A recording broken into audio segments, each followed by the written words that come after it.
안녕하십니까? 꿈마을 웃음방에 오심을 환영합니다. 내의 불을 켠다 21일 웃음 프로젝트, 오늘은 21일째 되는 날입니다. 조금씩 웃음 길들이기 적응해 가고 계신가요? 오늘은 21일째 되는 날 버킷리스트를 작성해 봐요. 죽기 전에 꼭 해보고 싶은 것들을 버킷리스트라고 하지요.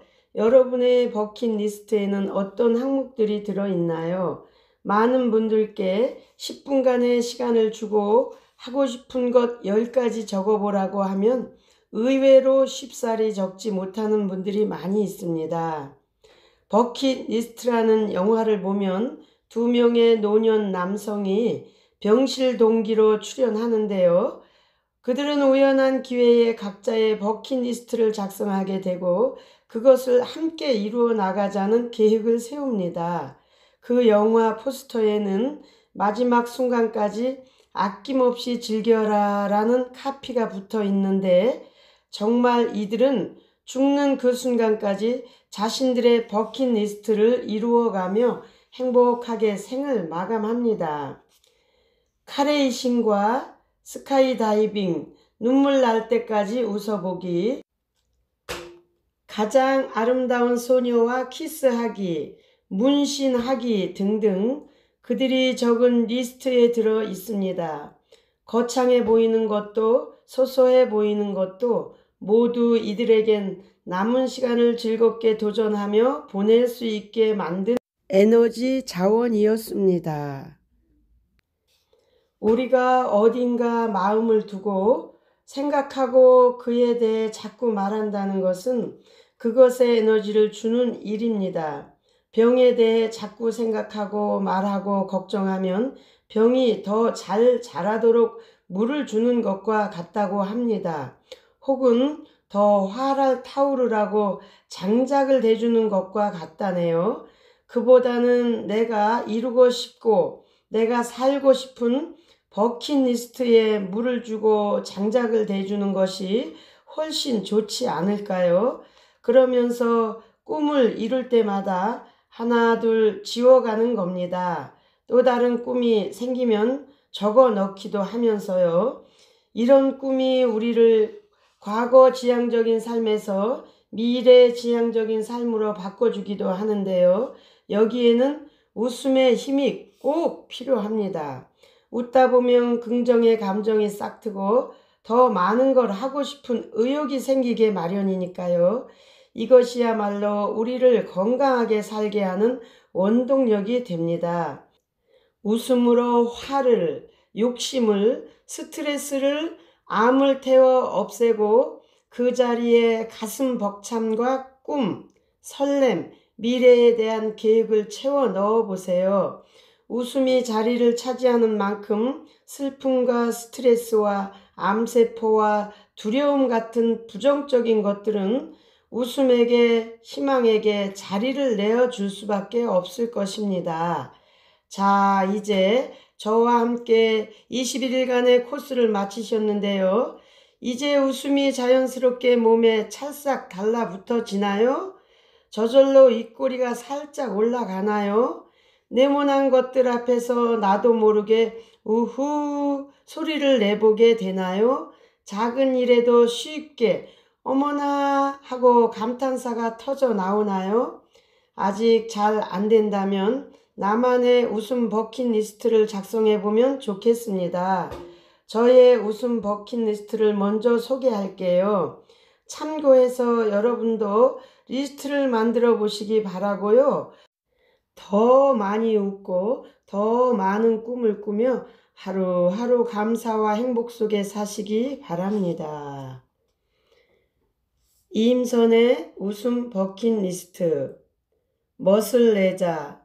옷차림을 기분 좋게 바꾸고 화장이나 신발, 헤어스타일 등으로 나를 업시키자.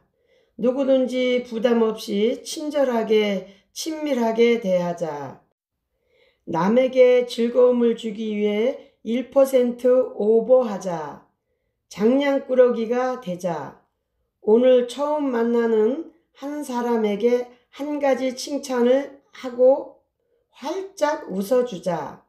긍정적인 사고를 하자. 즐겁고 밝은 노래를 흥얼거리자. 여유가 있어야 한다. 5분 일찍 출근하자. 웃기는 사람들과 자주 만나자.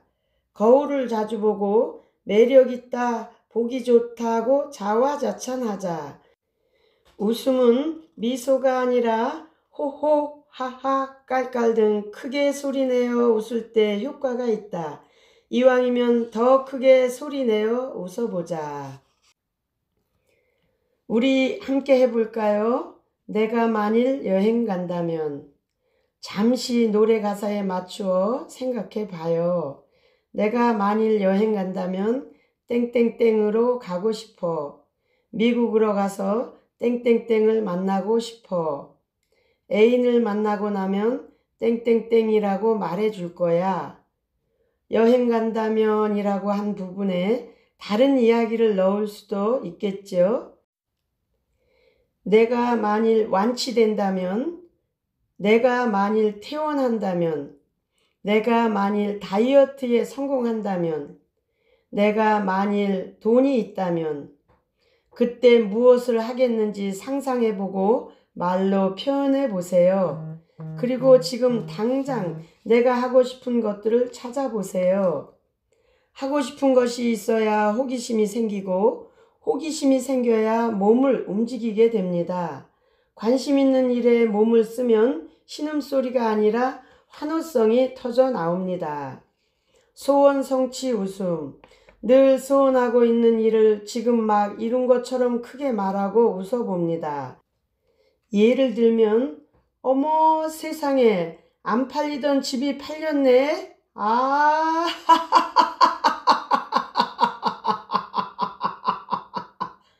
하면서 실제 일어난 상황처럼 말을 하고 크게 웃어보는 것입니다.